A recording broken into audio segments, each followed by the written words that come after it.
Portershit, the name comes from our first roastery, Portershit. So it's where everything started, like around 10 years ago.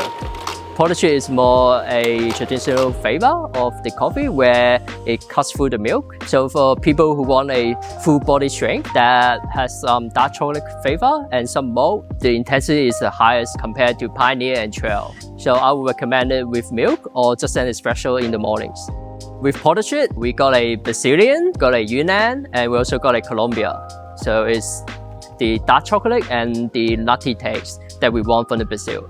And the Colombia is the coffee profile that creates the kind of like the juicy and acidity to the Portershit. And with the Yunnan, fun fact, the husks that the coffee produce actually go into making husky cups. Portershit is more forgiving to make because you can have the shot a bit longer or shorter, it just depends on your taste. And you're still going to get that bulkiness and the chocolatey and the malt, even if you extract a bit longer.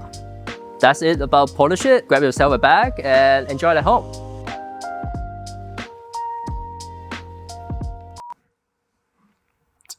Let's do that again.